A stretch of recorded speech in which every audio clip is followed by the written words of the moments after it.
Bendecidos, bienvenidos a un nuevo capítulo de la Escuela de Reino.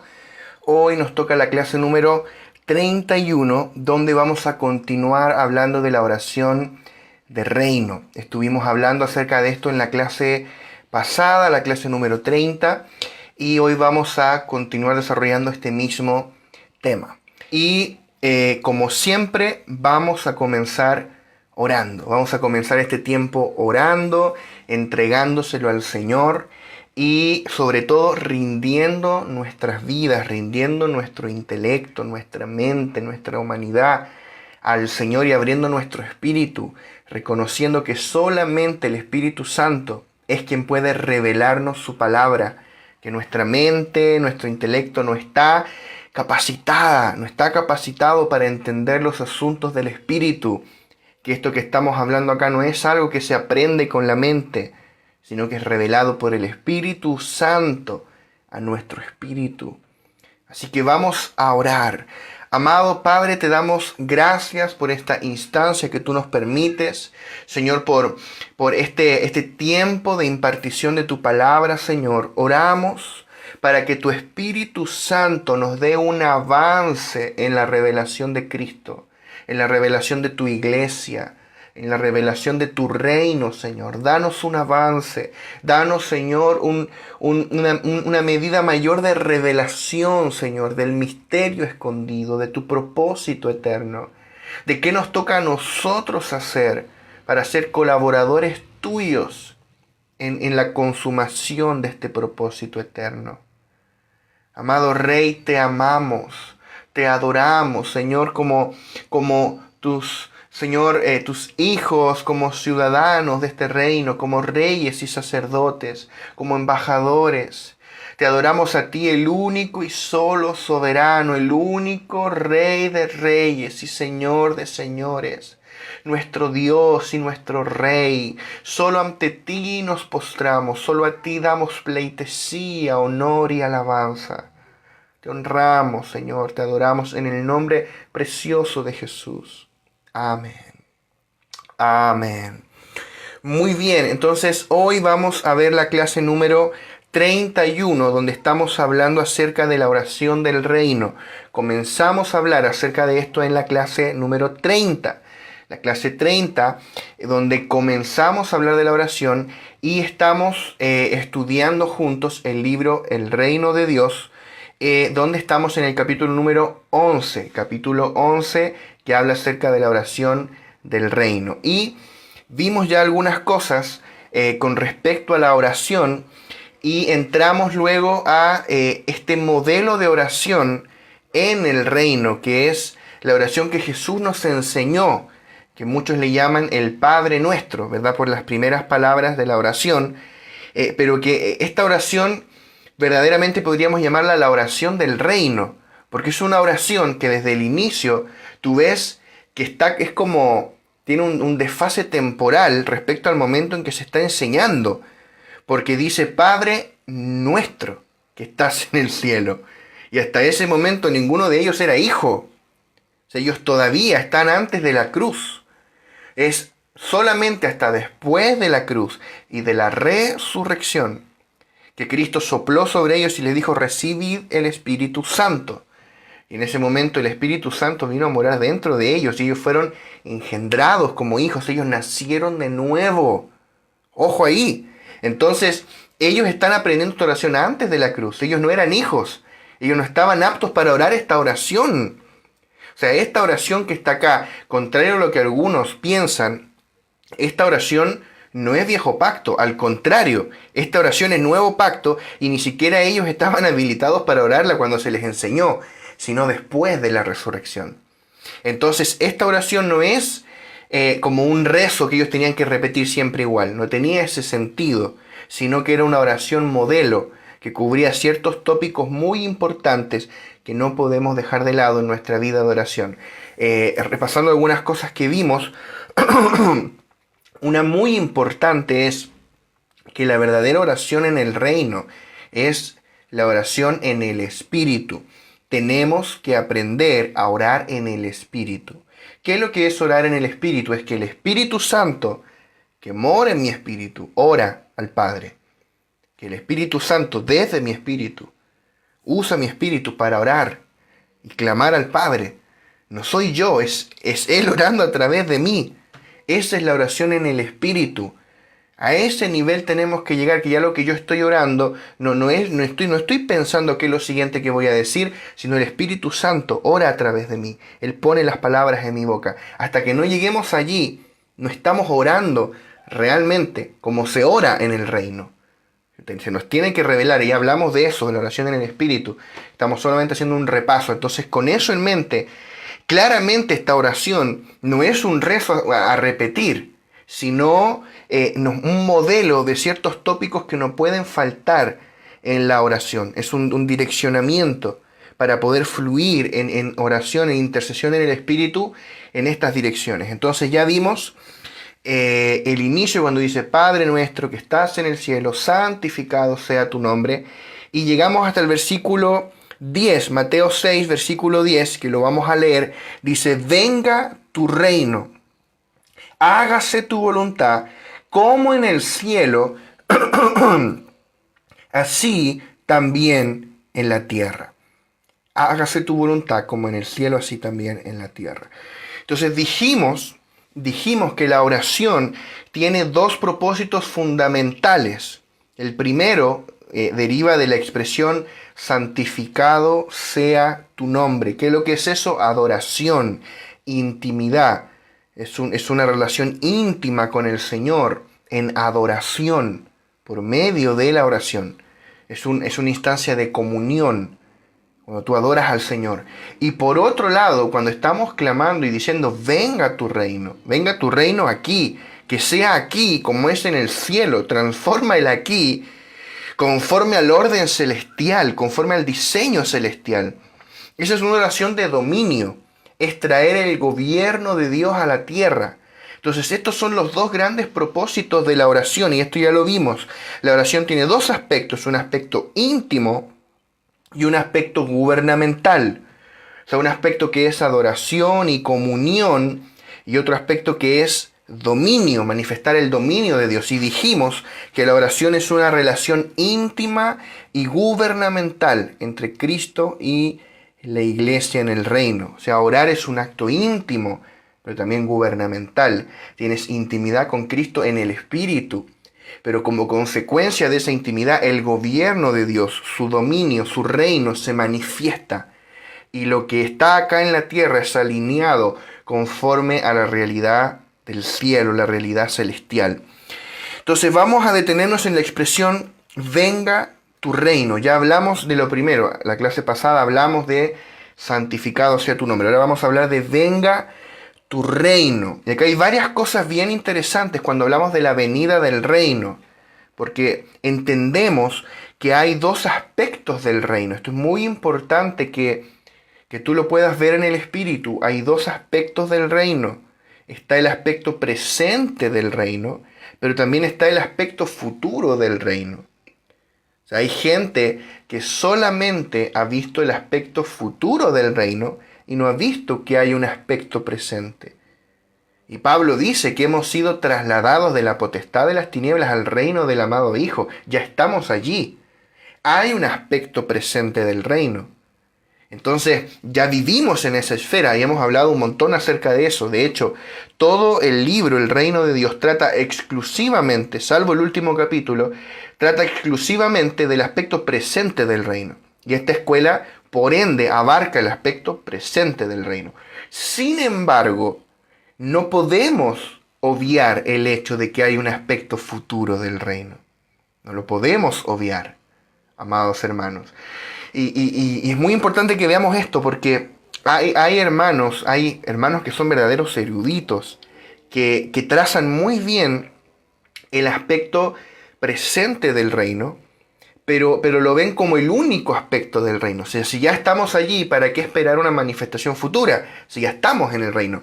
Pero no es así. O sea, hay un aspecto presente, pero también hay un aspecto futuro. O sea, Pablo lo dice, parafraseando a Pablo, todavía no vemos que todas las cosas le sean sujetas. O sea, cuando Pablo está citando allí los salmos, yo tengo un estudio del Salmo 2 y siguiendo todos los salmos mesiánicos, tal vez algún día lo ordene y lo compartamos por acá. Pablo está citando y dice hasta que todas las cosas le sean sujetas, pero Pablo dice, pero todavía no vemos que todas las cosas le sean sujetas. Pero llegará el fin, cuando todas las cosas le sean plenamente sujetas, y entonces él mismo sujetará todas las cosas al Padre, parafraseando, ¿verdad? Entonces, hay una manifestación futura del reino. Va a haber un aspecto futuro. Cuando Cristo venga por segunda vez a la tierra, Él establecerá literalmente, no solo en una dimensión espiritual, sino al mismo tiempo física. Él establecerá su reino sobre la tierra. Y Él gobernará las naciones con vara de hierro. Sojuzgará a las naciones. Reinará sobre las naciones. El reino futuro del Mesías sobre la tierra está profetizado ampliamente desde el Antiguo Testamento, y los apóstoles y Jesús mismo meramente confirman esas profecías. Por eso Pedro habla y dice, hasta el tiempo de la restauración de todas las cosas, como fue anunciado por los profetas. Entonces, habrá un reino venidero del Mesías sobre la tierra. Ahora, ¿cuánto va a durar? Ahí entra el tema, ¿verdad? La mayoría de los que cree en este reino cree que va a durar 1000 años, ¿verdad? Haciendo el cruce con el pasaje de Apocalipsis, ¿verdad? El milenio, ahí viene el milenio. Y ahí surgen las distintas posturas escatológicas, ¿verdad? El premilenialismo, que cree en este milenio literal, aunque no dure 1000 años, ¿no? Pero en este reino literal de Cristo sobre la tierra. Que eso es lo que va a ocurrir. Esa es la postura que nosotros estamos profundamente convencidos en el espíritu que así es. También está la postura, ya vas a ver por qué estamos hablando de esto, también está la postura del postmilenialismo, ¿no? Que dice de que la iglesia va a conquistar el mundo, va a ganar a todos para Cristo y va a gobernar las naciones, y luego va a venir Cristo. La verdad es que eso no va a ocurrir, no hay posibilidad alguna que eso ocurra. Lo que está profetizado para las naciones es: tinieblas cubrirán la tierra. El sistema cada vez irá de mal en peor, y es necesario que antes de la segunda venida de Cristo se manifieste la apostasía y se manifieste el hijo de perdición, el anticristo.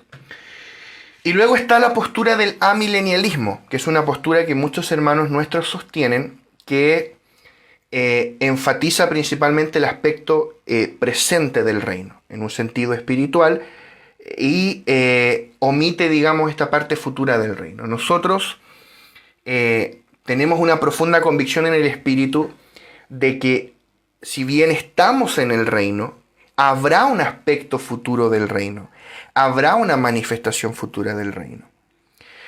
Ahora, esta no es una clase de escatología. Puede ser, si el Señor nos manda hacerlo, en el futuro hagamos una clase sobre escatología y hagamos justicia a cada una de estas posturas que mencioné, de poder exponerlas en detalle, ¿no? Pero el punto es este. Cuando hablamos de venga tu reino, ¿a qué nos estamos refiriendo? O sea, eso es muy importante que lo definamos. ¿A qué nos estamos refiriendo al pedir al Señor que venga su reino? Nos estamos refiriendo a los dos aspectos del reino. Primero, al aspecto presente, y segundo, también al aspecto futuro. Hablemos un poquito del aspecto presente.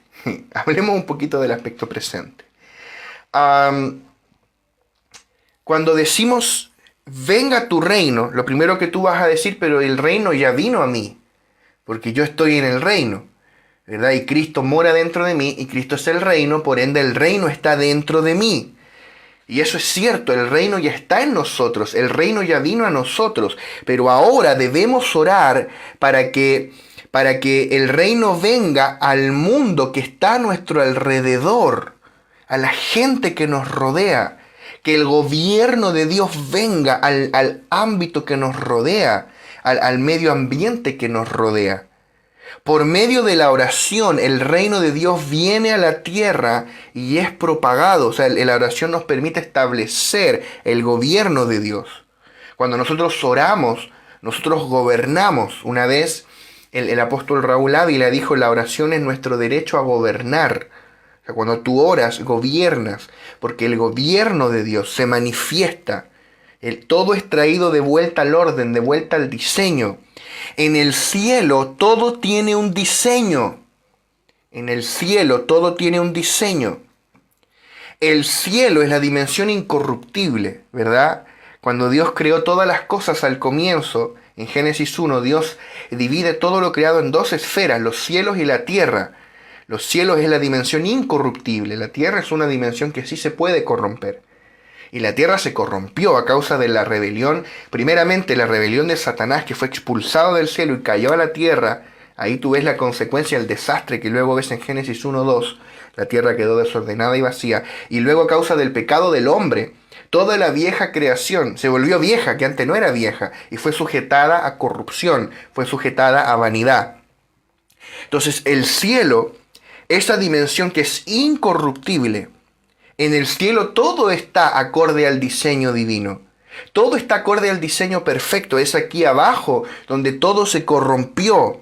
En el cielo no existe la corrupción. Por ejemplo, aquí abajo sí. En el cielo no existe el pecado, no existe la maldad, no existe la muerte, no existe la enfermedad, la miseria. En el cielo no hay miseria, no hay pobreza. O sea, ninguna de estas cosas que existen en la tierra a causa del pecado del hombre existen en el cielo, solamente existen acá abajo. Entonces, ¿cuál es el asunto? Que la oración nos permite establecer el cielo en la tierra. O sea, cuando tú y yo oramos para que venga el cielo aquí, para que sea aquí como es en el cielo, estamos orando para que la tierra corrupta vuelva al diseño, y por causa de ello, todo a nuestro alrededor que no estaba acorde al diseño divino es traído de vuelta al diseño. ¿Qué significa eso? Que los enfermos se sanan, que los endemoniados son liberados, que los que eran pobres son bendecidos en abundancia, que los que estaban atados son liberados. O sea, todo lo que estaba en muerte tiene que venir a vida. Todo lo que estaba torcido y corrupto viene a la vida incorruptible. O sea, todo es vivificado, todo es traído de vuelta al diseño, para que sea en la tierra como es en el cielo. O sea, la oración trae el cielo a la tierra. La oración hace que el cielo se manifieste acá. ¿Bajo qué marco legal? Bajo el marco legal de que estamos trayendo todo aquí de vuelta al diseño por medio de la obra reconciliadora de la cruz de Cristo, donde todas las cosas fueron reconciliadas. Es decir, que el cielo está invadiendo la tierra por medio de la iglesia. Imagínate, o sea, donde quiera que va un hijo de Dios, eres un agente de invasión celestial. Porque todo lo que es corrupto, todo lo que no está, todo lo que no está acorde al diseño es traído de vuelta al diseño.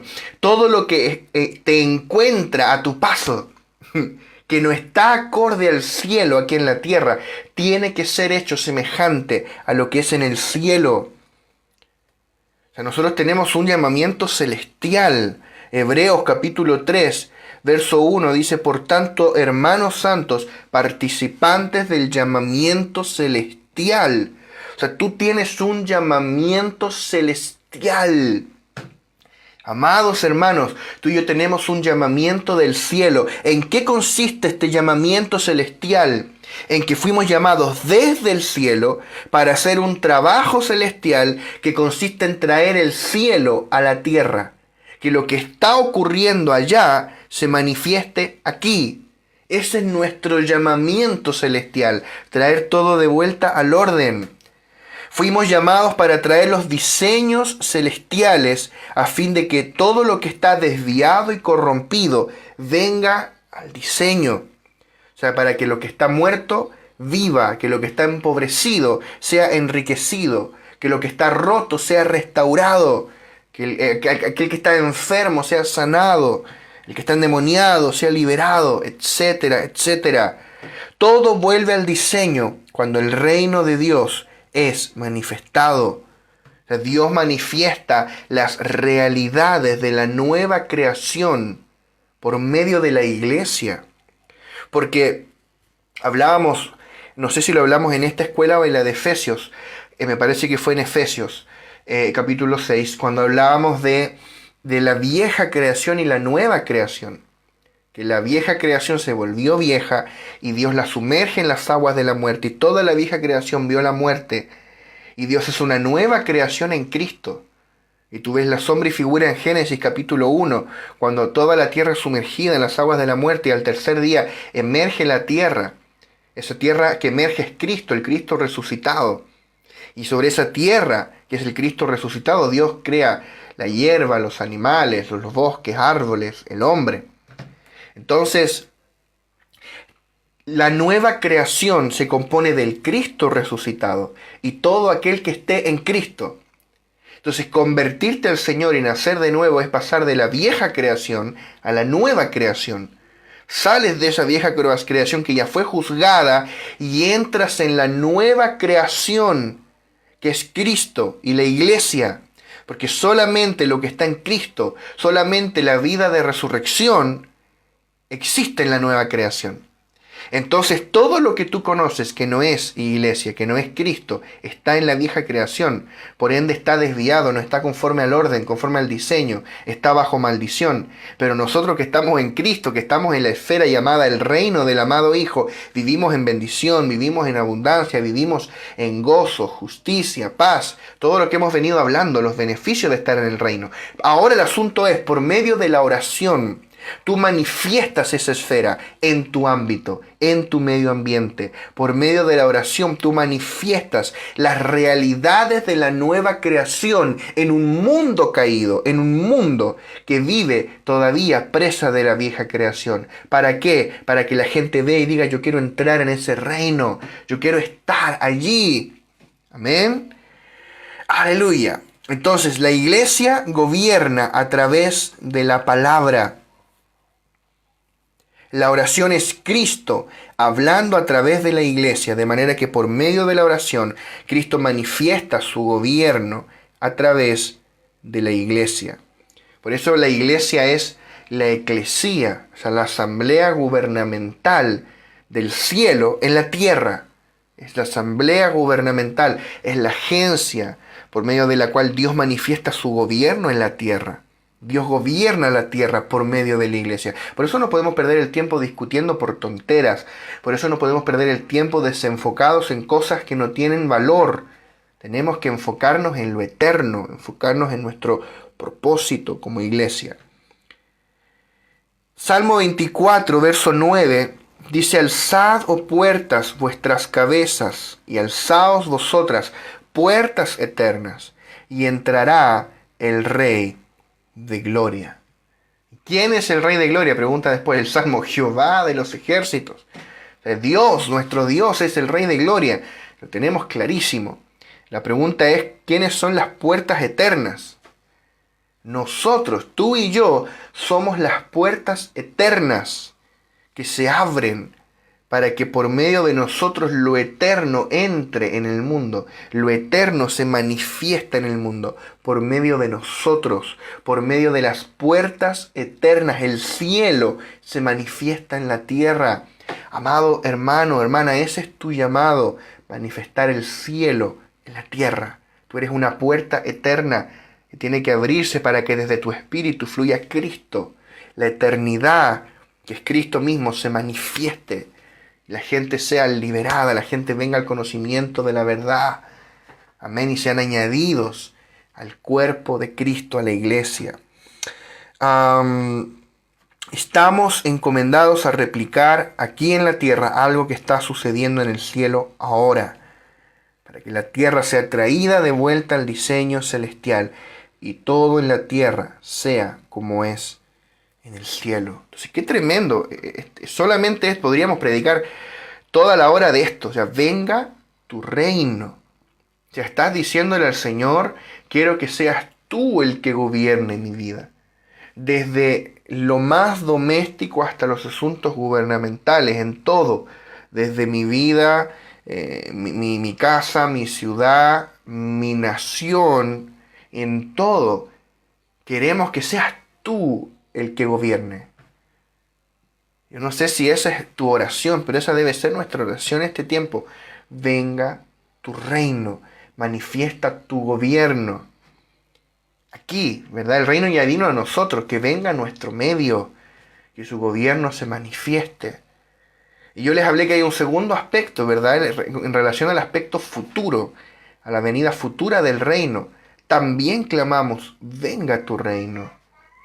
Venga tu reino, que venga pronto esa próxima etapa dentro del plan eterno de Dios donde Cristo gobernará la tierra con vara de hierro, donde se cumplirá a cabalidad y en un sentido visible que todos podrán ver la escritura que dice: los reinos de la tierra han venido a ser de nuestro Cristo.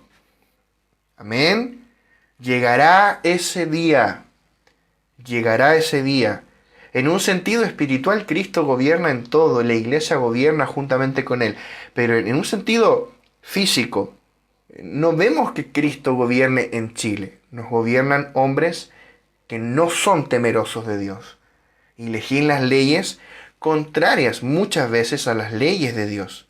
Y así en todos los países de la tierra. No vemos a Cristo gobernando en las naciones. Pero llegará el día en que sí, en que en un sentido físico, tanto como espiritual, Cristo gobernará la tierra. Y yo anhelo profundamente ese día. Anhelo el día en que llegue el reino de Cristo sobre la tierra. Porque dice que los vencedores, los que sean vencedores en esta era, reinarán con Cristo en la era venidera.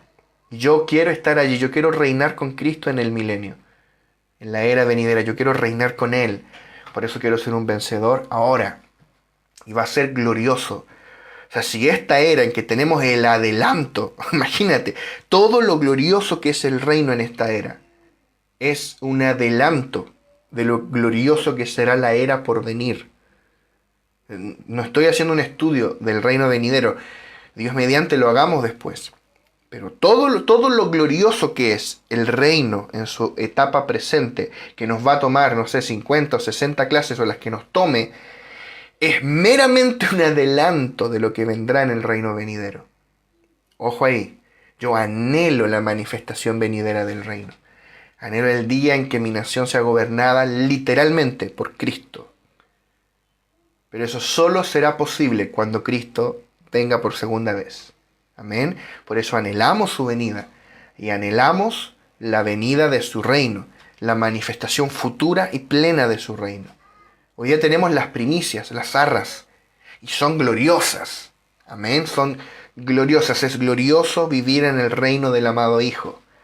Es glorioso disfrutar de este reino interior del Espíritu. Pero llegará el día en que no solamente la iglesia vivirá en la nueva creación y vivirá bajo el gobierno de Dios, sino que todo lo creado, llegará el día en que toda la humanidad, que todo el mundo vivirá bajo el gobierno de Cristo. Aleluya. Entonces también cuando decimos venga tu reino, oramos por la venida de ese reino venidero. Por ambas cosas. Avanzamos. Mateo 6:11 dice: el pan nuestro de cada día, dánoslo hoy. El pan nuestro de cada día, dánoslo hoy. Los hijos de Dios no dependemos de nosotros mismos, dependemos del Señor. No dependemos ni de nuestro intelecto, de nuestras fuerzas, de nuestras capacidades, de nuestro trabajo, aunque trabajamos, aunque nos esforzamos, ¿verdad?, en el Señor, pero no dependemos de nuestro esfuerzo, o de nuestras riquezas, de nuestras inversiones, de la economía global, o de las circunstancias terrenales de nuestro país. No, nosotros dependemos de nuestro Padre. Nuestro Padre es nuestro sustento. Dios es nuestro proveedor. Él nos provee el pan que nosotros necesitamos. Y el pan acá simboliza todo lo que tú necesitas, no solamente pan. Sería ilógico que Dios te dé pan y no te dé una mesa donde comerlo, o no te dé para pagar las cuentas, o no te dé, no sé, qué sé yo, en todo. O sea, está hablando de una provisión material, emocional, etcétera, en todos los sentidos. O sea, Dios es nuestro proveedor, nosotros dependemos de Él. Y lo que me gusta mucho de este versículo que dice: el pan nuestro de cada día, dánoslo hoy. O sea, yo hoy día pido el pan de hoy, no pido el pan de mañana, ¿verdad? Porque mañana yo sé que Dios va a estar allí y que yo puedo pedirle el pan de mañana y Él me lo va a dar. Por ende, no me molesto en pedir el pan de hoy, de mañana y de toda la semana. Pido el pan de hoy. Es como el pueblo de Israel, que cuando llovió maná por primera vez, Dios les dijo, vas a recoger maná 6 días, el séptimo no vas a recoger, ¿verdad? Y vas a salir todos los días, durante esos 6 días, una vez por día, recoger maná y allí va a estar el maná. ¿Qué hicieron algunos? Dijeron, ¿y qué pasa si mañana Dios se enoja y no nos quiere dar maná? Recojamos al tiro más maná, ¿verdad? Recogieron de más, se les pudrió, porque el maná duraba un día. O sea, tenías que salir todos los días a recogerlo. O sea, aquí es lo mismo, la provisión de Dios llega cuando la necesitas. No esperes que Dios te dé, no sé, la provisión para el año. Capaz Dios tampoco te va a dar la provisión para el mes o para la semana. Capaz Dios día a día o semana a semana o como Él quiera, cuando sea el momento justo, Dios te va a proveer. Y tú sabes que tu Padre está allí y tú le puedes pedir y Él te lo va a proveer. El pan nuestro de cada día, dánoslo hoy. Él tiene absoluto cuidado de nosotros. Como dice el Salmo 23, el Señor es mi pastor, nada me faltará. Nada nos faltará. O sea, podemos disfrutar cada día sin afanarnos. Porque Jesús dijo, basta cada día su propio afán. O sea, cada día trae sus desafíos, trae sus afanes. Tú puedes disfrutar, a diferencia de la gente del mundo, que no sabe qué va a venir, que ellos dependen del sistema, por ende cualquier inestabilidad en el sistema les afecta directamente. Pero como nosotros no dependemos del sistema, sino de nuestro Padre, a ti no te afecta, tú estás blindado. Amén. Quiero leerte un pasaje en Mateo capítulo 6. Tal vez tú lo conozcas, pero creo que es uno de esos pasajes que amerita que los volvamos a leer. Mateo 6, verso 25 y luego del 32 al 34. Dice, por tanto os digo, no os afanéis por vuestra vida, qué habéis de comer o qué habéis de beber, ni por vuestro cuerpo, qué habéis de vestir. ¿No es la vida más que el alimento y el cuerpo más que el vestido? Verso 32. Porque los gentiles buscan todas estas cosas, pero vuestro Padre Celestial sabe que tenéis necesidad de todas estas cosas. Mas buscad primeramente el reino de Dios y su justicia, y todas estas cosas os serán añadidas. Así que no os afanéis por el día de mañana, porque el día de mañana traerá su afán. Basta cada día su propio mal. Amén. Tú y yo podemos disfrutar, podemos descansar en el Señor. Él es el que nos sustenta, Él es el que nos provee. Amén. Nosotros hacemos nuestra parte. Tú trabajas, haces lo que te corresponde hacer y Dios hace lo que le corresponde hacer a Él. Los cristianos tenemos que ser gente libre del afán. Nosotros dependemos de nuestro Padre. Amén. Ahora bien, quiero que notes el aspecto colectivo de esta oración, porque dice el pan nuestro de cada día, dánoslo hoy. El pan nuestro, o sea, esta es una oración colectiva. Acá no está orando solamente por él. No estoy orando solo por mí, estoy orando por mí y por todos mis compañeros, ¿verdad? Por todos mis hermanos, por la iglesia. Como cuerpo elevamos una oración al Señor para que Él supla todas nuestras necesidades, las necesidades de todos los santos en todo lugar, por medio de su provisión sobrenatural. Amén. Recuerda que cada una de estas partes de la oración están todas en plural, son todas en un sentido colectivo, corporativo. Juntos estamos orando al Padre. Ahora bien, hilando un poco más fino, yendo un poco más profundo, sabemos que el pan simboliza a Cristo. El pan representa al Cristo resucitado. Cristo es el verdadero pan que descendió del cielo para que lo comamos. ¿Qué es lo que dice Juan, capítulo 6, verso 51? Jesús dijo, yo soy el pan vivo que descendió del cielo. Si alguno comiere de este pan, vivirá para siempre. Y el pan que yo daré es mi carne, la cual yo daré por la vida del mundo. Cristo es el verdadero pan. ¿El pan de qué está hecho? De harina, que es producto del trigo cuando es molido. O sea, tú tomas el trigo, lo mueles y sale harina. De la misma forma, Cristo fue procesado en la cruz. Cristo es como el trigo que fue molido por nuestros pecados. Él resucitó entre los muertos y Él llegó a ser el Espíritu vivificante para impartirse en nosotros como vida. Él llegó a ser harina celestial y llegó a ser un pan celestial para que lo comamos. Ahora tú y yo podemos comer a Cristo. Él entra en nosotros por medio del Espíritu vivificante.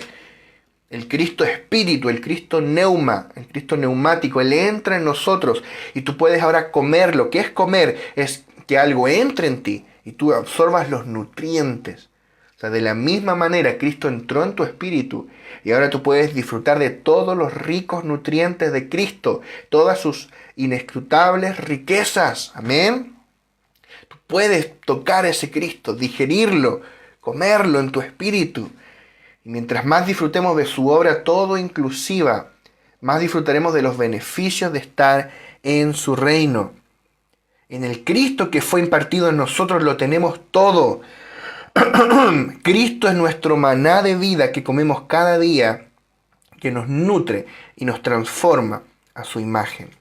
Así como el pan natural es comida para tu cuerpo, el Cristo resucitado es la verdadera comida para tu espíritu. Mi cuerpo necesita comida, ¿verdad? Pero tu espíritu y mi espíritu necesitan comer cada día de Cristo. Cada día, el pan nuestro de cada día, dánoslo hoy. O sea, hay un Cristo que tienes que comerte todos los días. No sirve el de ayer, sea gusana, no sirve el de anteayer. Tienes que comerlo todos los días. Cada día hay algo fresco de Cristo para ti, para que tú comas, para que tú experimentes.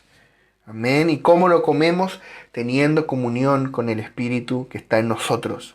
El Espíritu vivificante, el Espíritu de vida, el Espíritu de Cristo. Vamos a avanzar a el verso 12. Estamos en Mateo 6. Estamos trazando este modelo de oración. Y vamos a ir a Mateo capítulo 6, verso 12. Dice, y perdónanos nuestras deudas, como también nosotros perdonamos a nuestros deudores. O sea, luego de haber adorado a nuestro Padre, luego de haber orado por el establecimiento del reino, luego de haber pedido nuestra provisión diaria de Él, llega el momento de ponerse a cuentas con Dios. A mí me llama la atención, por un lado, que primero esto está en la oración. Porque hay gente que dice, no, como tú ya fuiste perdonado en Cristo, harás lo que tú quieras, ya no tienes que pedir perdón por nada, vive a tu manera. No, eso no es así. No es así. Tenemos que rendir cuentas. Y si hemos pecado, que de seguro es así, tenemos que pedir perdón al Señor. Amén. Eso es lo primero. Pero lo segundo es que esto no está al principio de la oración. Está como al medio. O sea, primero le adoraste, después fuiste usado para orar por el establecimiento del reino, después pediste tu provisión y después pides perdón. Mira qué tremenda es la gracia. Él sabe que tienes que ponerte a cuenta y tú también lo sabes, pero Él te bendice, te envía la provisión, Él te usa para propagar su reino, Él recibe tu adoración por gracia, porque todavía, después de todo eso, viene la parte de ponerse a cuenta. Entonces tenemos que entender que nuestro Padre es un Dios de gracia, no de condenación. Amén. Es el Dios de toda gracia. El Dios de toda gracia. Porque claro, sin el alimento diario del pan de vida que es Cristo, yo nunca voy a poder ser transformado, nunca voy a poder cambiar. O sea, hay gente que no ora porque se siente como condenado. Hay gente que no adora porque se siente condenado por sus errores. Al contrario, orando y adorando es que voy a ser transformado para poder vencer el pecado. Amén. Entonces, los hijos de Dios somos gente que le rendimos cuentas a Dios y que lo reconocemos públicamente. Nosotros le rendimos cuenta a alguien, no vivimos nuestra vida a nuestra propia manera. Los hijos de Dios le rendimos cuentas a Dios de todo lo que hacemos. Por ende, nosotros vamos a desear ocuparnos en tener una manera santa, piadosa y justa de vivir en esta tierra.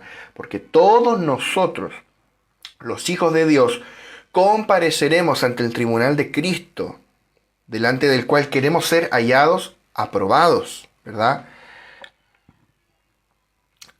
Segunda de Timoteo 2:15 dice: procura con diligencia presentarte a Dios aprobado, como obrero que no tiene de qué avergonzarse, que usa bien la palabra de verdad. O sea, tenemos que examinarnos a nosotros mismos en el Espíritu cada día, y si el Espíritu Santo nos muestra que le hemos contristado en algo, debemos arrepentirnos y pedir perdón delante del Señor. O sea, cuando nosotros desobedecemos al sentir del Espíritu de vida en nosotros, por ejemplo, ocurre que le contristamos y por un momento nuestra comunión con Él se ve como distanciada, se ve como resentida. Pero cuando nos arrepentimos, nuestra comunión con Dios es restaurada. Por ende, si hemos pecado, debemos arrepentirnos y pedir perdón al Señor. Debemos procurar rendir cuentas cada día a Dios y caminar en Él. Cada día, Señor, perdóname, fallé en esto. Porque hoy día tú puedes elegir. Tú puedes elegir por qué vida vivir, ¿verdad? Si por la vida caída o la vida divina. No esperes hasta la otra semana, no. Pídele perdón al Señor, ponte cuentas con Dios. Porque esa comunión íntima con el Espíritu se resiente cuando nosotros pecamos. Y sobre todo cuando tú sabes que estás pecando, se resiente. Entonces tenemos que pedir perdón al Señor, ponernos a cuentas. Jesús nos enseñó a orar así, ¿verdad? Perdona nuestras deudas, perdona nuestras ofensas, como nosotros perdonamos a los que nos deben o a los que nos ofenden. Romanos 16:10 dice: saludad a Apeles, aprobado en Cristo. ¡Wow! ¡Qué tremendo que un apóstol diga que tú eres aprobado en Cristo! Y aún más tremendo es que Dios diga que tú eres aprobado en Cristo, porque esto fue inspirado por el Espíritu Santo. Entonces, hay algo muy importante que tenemos que ver aquí, y es que ser usados por Dios no implica ser aprobados por Dios. Dios puede estar usándonos, podemos tener una casa de iglesia, podemos estar ganando almas, pero no significa que seamos aprobados por Dios. O sea, aprobación es algo diferente a ser usado. Por ejemplo, cuando el Señor dijo que va a haber algunos que les va a decir: apartados de mí, nunca os conocí. Y ellos dijeron: pero si en tu nombre hicimos milagros, en tu nombre hicimos esto. Nunca los conocí. Ser usado por Dios no implica ser aprobado por Él. Cuando el Señor Jesús venga para juzgar a los vivos y a los muertos, nosotros no compareceremos ante Él según hayamos sido usados, sino según hayamos sido aprobados. Aprobados. El tribunal de Cristo viene a medir nivel de aprobación. El tribunal de Cristo es para los que ya son salvos, para los que ya están convertidos. Y ahí el Señor va a darnos el veredicto, si fuimos aprobados o no, en cuanto a nuestra gestión, si vivimos en una santa y piadosa manera de vivir. Por eso debemos procurar ser aprobados en Cristo en todo nuestro vivir. Amén. Ahora bien, al igual que en el punto anterior, hay un aspecto corporativo acá, hay un aspecto colectivo, porque dice: perdona nuestras deudas, nuestras. O sea, ni siquiera estás pidiendo perdón solo por ti, sino por todo el cuerpo, ¿verdad? Todos nosotros. Eso significa que nos identificamos con las necesidades y con las debilidades de los demás, con sus deudas, con sus ofensas. O sea, todo en el reino es colectivo, es corporativo. Y dice: y como nosotros perdonamos a los que nos deben, a los que nos ofenden. O sea, hay un tema, y es que como tú sabes que tú fallas y que tú te equivocas, todos los días le fallas al Señor y Él te perdona una deuda impagable, ¿cómo nosotros no vamos ahora a perdonar a los que nos ofenden a nosotros? O sea, aquí hay una enseñanza implícita de Jesús en la oración, y de hecho después Él lo dice: si nosotros no perdonamos a los hombres sus ofensas, tampoco nuestro Padre nos va a perdonar a nosotros. Y Él cuenta esta parábola, ¿verdad?, de este siervo que su Señor le perdona una deuda impagable, y después Él está mandando azotar a otros por una deuda que sí era pagable. No, nosotros tenemos que perdonar. Amén. En Mateo 6, 14 al 15, precisamente Jesús dice, porque si perdonáis a los hombres sus ofensas, os perdonará también a vosotros vuestro Padre Celestial. Mas si no perdonáis a los hombres sus ofensas, tampoco vuestro Padre os perdonará vuestras ofensas. O sea que hay una advertencia seria. La falta de perdón cierra las puertas a todo lo que viene del cielo para nosotros. O sea, si yo me niego a perdonar a alguien, ¿por qué Dios tendría que perdonarme a mí? O sea, por ende debemos vivir derramando gracia, derramando perdón. Efesios 4:32 dice, antes, sed benignos unos con otros, misericordiosos, perdonándoos unos a otros, como Dios también os perdonó a vosotros en Cristo. O sea que hay una advertencia muy seria. Tenemos que perdonar. Falta de perdón no es admisible. Perdonar no es opcional para nosotros. Tenemos que perdonar. Eso no significa que vuelvas a confiar en esa persona, no significa, ¿verdad? No. Pero tú tienes que soltar, tienes que perdonar. Avanzamos, Mateo 6, verso 13. Vamos acercándonos al final de esta oración. Dice, y no nos metas en tentación, mas líbranos del mal, porque tuyo es el reino y el poder y la gloria por todos los siglos. Amén. Por todos los siglos. Amén. Entonces, luego de orar para que venga el reino, luego de pedir por nuestras necesidades, luego de ponernos a cuentas con Dios, el Señor nos enseña a orar, no nos metas en tentación, mas líbranos del mal. O sea, cuando decimos, Señor, no me metas en tentación, también puede traducirse como, no me dejes caer en tentación, no nos dejes caer en tentación. Ninguno es tentado de parte de Dios, ojo acá. Porque Dios no tienta a nadie. Vamos a leer Santiago 1, del 13 al 15, versión NBI. Dice que nadie al ser tentado diga, es Dios quien me tienta. Viste, capaz tú estabas pensando, Dios me está mandando una tentación. No, nadie al ser tentado diga, es Dios quien me tienta. Porque Dios no puede ser tentado por el mal, ni tampoco tienta Él a nadie. Todo lo contrario, cada uno es tentado cuando sus propios malos deseos lo arrastran y seducen. Luego, cuando el deseo ha concebido, engendra el pecado. Y el pecado, una vez que ha sido consumado, da a luz la muerte. Entonces, Satanás es el tentador. Eso lo vemos en Primera de Tesalonicenses 3:5. Satanás es el tentador. Y él nos tienta valiéndose de los deseos de la carne, es decir, del pecado que mora en nuestros miembros. Ahí está la trinchera de Satanás, en nuestros miembros, en nuestra carne. Lo que Pablo llama la concupiscencia, que son los deseos, los malos deseos de nuestra carne. Eso es concupiscencia, los malos deseos de nuestra carne. Entonces, nuestra carne tiene estos deseos malos, pecaminosos, porque Pablo dice en Romanos 7, el mal mora en mí, hallo esta ley, que el pecado mora en mí. Eso estamos hablando en la carne, y tú todavía cargas con esa carne, que fue crucificada con Cristo, pero tu experiencia nos muestra, y mi experiencia nos muestra que seguimos cargando con esa carne de pecado, ese hombre de pecado. Como decía Pablo al final de Romanos 7, miserable de mí, ¿quién me librará de este cuerpo de muerte? ¿Verdad? Ahora, ¿cómo vivir en victoria por sobre el pecado?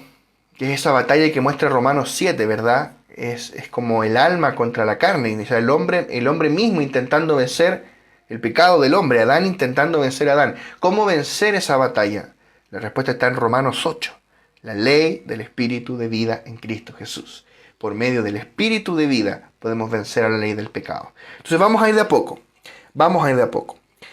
Los deseos de nuestra carne nos tientan, dice la palabra, que batallan contra el alma, los deseos de la carne. Y cuando nosotros proveemos para esos deseos de la carne, o sea, cuando le damos el gusto, cuando los satisfacemos, entonces se engendra el pecado. Y el pecado trae la muerte. Es por eso que, como dice Primera de Pedro 2:11, tenemos que abstenernos de los deseos carnales que batallan contra el alma. Quiero que lo leamos acá directo. Primera de Pedro 2:11 dice, Am, Amados, yo os ruego como extranjeros y peregrinos que os abstengáis de los deseos carnales que batallan contra el alma. Ahora sabemos, ¿no?, que carne no está hablando del cuerpo. No todo lo que proviene del cuerpo es pecaminoso. O sea, cuando a ti te da sed o tienes ganas de dormir, eso no es carne, ¿verdad? Carne es una confederación entre el cuerpo caído y el alma caída. Arman una confederación luego de la caída del hombre que se llama la carne. Es esa parte de tu hombre natural donde están los malos deseos, donde está atrincherado el pecado. Esa es tu carne. No es lo mismo que tu cuerpo, ¿verdad? O sea, no todo lo que proviene del cuerpo es pecaminoso, no. Pero hay ciertas cosas que provienen del cuerpo o del alma que son carne. Deseo pecaminoso es el pecado que mora en mí. Amén. Entonces,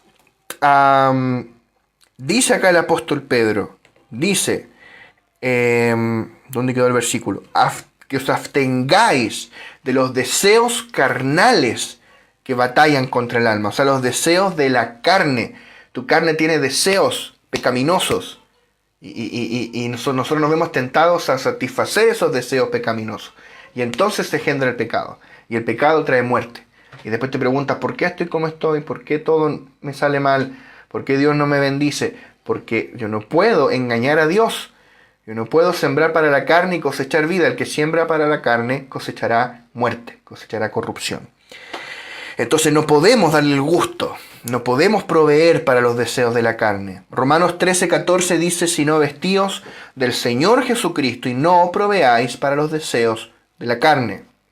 Y Gálatas 5:16, digo pues, andad en el Espíritu y no satisfagáis los deseos de la carne. ¿Ves? No podemos satisfacer esos deseos. Tenemos que negarnos a nosotros mismos por medio de la vida divina que mora en nuestro espíritu. Jesús dijo que lo que contamina no está fuera de nosotros, sino que está adentro de nosotros, en el corazón caído. Tú puedes encontrar eso en Marcos capítulo 7, del 15 al 23. O sea, es nuestra carne, nuestra naturaleza caída, nuestros malos pensamientos que dan a luz el pecado. Por eso tenemos que permanecer en la cruz de Cristo y permanecer en el espíritu de vida. Porque como dice Romanos capítulo 8, la ley del espíritu de vida en Cristo Jesús me ha librado de la ley del pecado y de la muerte. Ya hablamos sobre eso, dedicamos más de una clase a hablar de la ley del espíritu de vida. Si no lo viste, puedes buscar allí los videos, está todo explicado. Segunda de Pedro capítulo 2, verso 9. Segunda de Pedro 2, verso 9 dice, sabe el Señor librar de tentación a los piadosos y reservar a los injustos para ser castigados en el día del juicio. Amén. ¿Qué es lo que es la piedad? Lo hemos dicho antes. La piedad es que Cristo sea manifestado a través de nosotros como nuestro vivir en el día a día, ¿verdad? En el día cotidiano. Cristo manifestado a través de mí. Entonces, ¿qué significa que el Señor sabe librar de tentación a los piadosos? Significa que cuando le permitimos al Señor manifestarse en nosotros como nuestra vida y como nuestro vivir orgánicamente, entonces Él hará en nosotros lo que es agradable delante de Él y por ende vamos a vivir en pureza, sin caer en la tentación del pecado. O sea, cuando vivimos por la vida de Cristo que está en nosotros y manifestamos a Cristo como nuestro vivir, entonces nosotros vamos a ser librados por el Señor de toda tentación, porque sabe el Señor librar de tentación a los piadosos, a los que viven por la vida divina, y reservar a los injustos para ser castigados en el día del juicio. Porque habrá un día del juicio, hay un juicio venidero. Pablo predicaba esto, todos los apóstoles predicaron esto. Y aunque el posmodernismo le quiera quitar esta parte al Evangelio, no lo puede hacer. Hay un juicio venidero. Amén. Avanzamos. ¿Qué es lo que busca la tentación? Finalmente, ¿qué es lo que es la tentación? Como en su esencia, es una distracción. O sea, más que los daños que te pueda causar el pecado en sí, el más grave daño de la tentación es la distracción. Tenemos que ver esto, o sea, salvo que Dios te tiente con matar a alguien, o no sé, hay pecados con consecuencias más graves que otras, para otros y para ti mismo también, ¿verdad? Evidentemente, o sea, si yo engaño a mi esposa, es muy probable que mi familia se destruya. Y aunque Dios me va a perdonar, eso tiene consecuencias. O sea, y mi esposa no está obligada a perdonarme en ese caso. O sea, hay ciertos pecados que tienen consecuencias graves para mí primeramente. Pero muchas veces Satanás te va a tentar con algo que tal vez no te hace tanto daño. No sé, puede ser el ver, quedarte pegado con una serie de Netflix, puede ser el, no sé, qué sé yo, cualquier cosa que venga a distraerte. O sea, esa es la esencia de la tentación, es distracción. No siempre va a ser con un pecado, sino con cualquier cosa, una buena oportunidad laboral, o sea, pero que te va a privar de la vida del cuerpo. Cualquier cosa que venga a distraernos, que venga a desenfocarnos del propósito eterno, eso es una tentación. Cualquier cosa que busque desatendernos del propósito eterno, desenfocarnos del propósito eterno. Nosotros tenemos que rechazar todo lo que nos desenfoque, todo lo que nos haga desatender lo eterno, para mantenernos enfocados en su propósito. Por eso Jesús nos dijo en Mateo 26:41, velad y orad para que no entréis en tentación. El espíritu a la verdad está dispuesto, pero la carne es débil. La carne es débil. Entonces tenemos que orar para no entrar en tentación. Tenemos que orar para que no caigamos en tentación. Es decir, velar en el espíritu para que nada nos distraiga del propósito eterno. Porque no es pecado ser tentado. Jesús mismo fue tentado cuando Él estuvo aquí en la tierra. Solo que Él nunca pecó, Él nunca cedió a la tentación. Recuerda que Satanás le ofreció darle honra, darle todos los reinos del mundo, con tal de que no fuese a la cruz y no consumase el propósito eterno de Dios. Sin embargo, fue el propósito que trajo al mundo al Señor. Y Él dijo, yo voy a cumplir el propósito. Lo mismamente tienes que tener tú. Tú eres alguien que fue traído a este mundo por el propósito de Dios. Por ende, no puedes permitir que nada que no sea ese propósito ocupe tu tiempo, ocupe tus energías, tus recursos, tu familia. Tienes que ser alguien enfocado, enfocada en el propósito eterno. El propósito no es negociable. El propósito es nuestra única y absoluta prioridad. Propósito es lo que nos trajo al mundo y es lo que tiene que dividir dentro de nosotros aquellas cosas que permitimos y aquellas cosas que no. Y ya no estamos solamente ahora separando pecado de no pecado. Algo que no es pecado, que me roba mi tiempo, mis energías y me desatiende del propósito de Dios, no lo puedo permitir. Es una tentación. Es satánico. Amén. Tenemos que ser gente este tiempo enfocada en el propósito eterno. Jesús fue tentado, pero Él venció la tentación y por eso dice la palabra, Él es poderoso para socorrernos también a nosotros cuando somos tentados. Hebreos capítulo 2, verso 18 dice, pues en cuanto Él mismo padeció siendo tentado, es poderoso para socorrer a los que son tentados. Amén, Él es poderoso para librarte de la tentación. Él puede entenderte porque Él fue tentado. No creas que eres el único o la única que eres tentado, tentada con diferentes cosas en diferentes áreas. El Señor también lo fue. Créeme que también lo fue, pero Él venció y Él es capaz de socorrernos para vencer toda tentación, toda distracción que nos quiera desatender del propósito eterno. Amén. Y por último, vamos a entrar a la última sección de Mateo 6:13 que dice, porque tuyo es el reino y el poder y la gloria por todos los siglos. Amén. Qué tremendo. Entonces acá queremos destacar solamente una cosa puntual. Acá dice, porque tuyo es el reino. El reino. Quiero que proceses eso. Tuyo es el reino. ¿Cuál?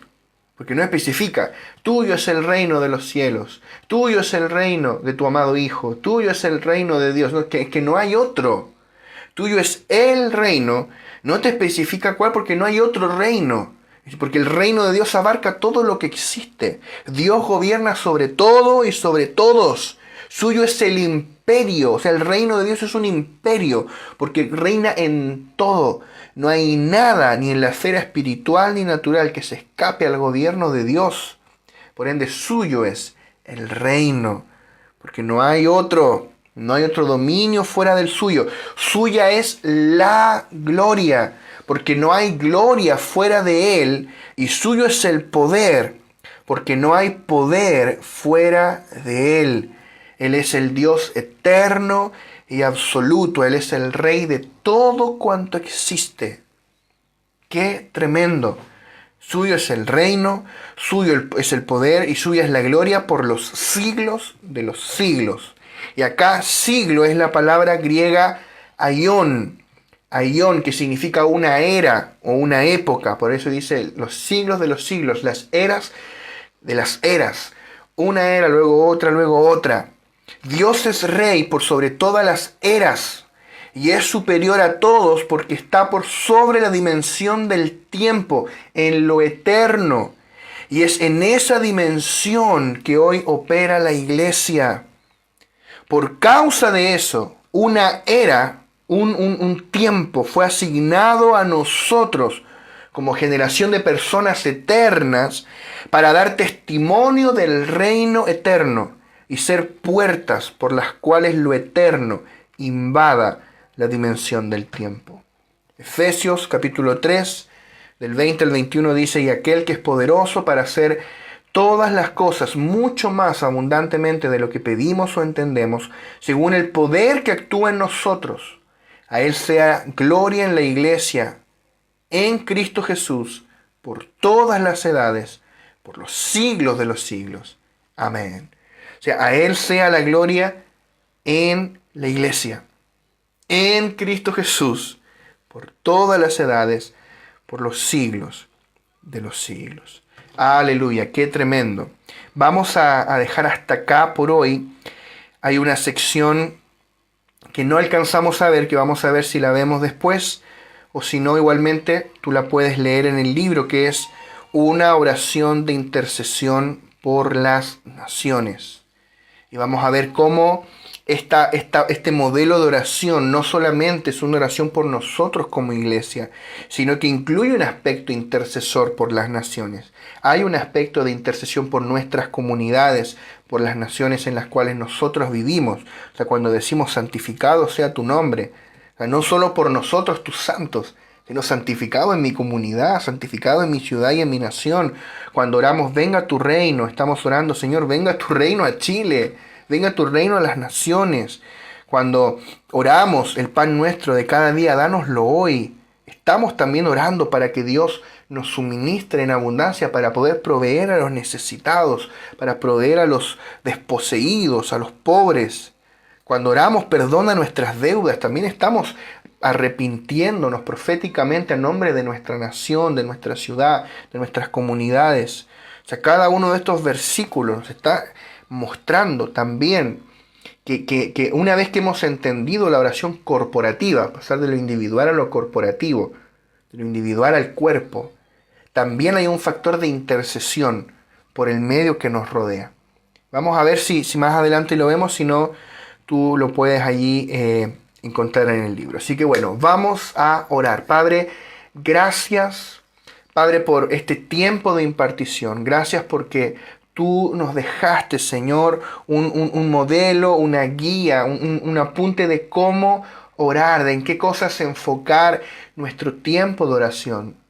Señor, oramos que cada día tú nos lleves más profundo en esa intimidad, Señor, en oración.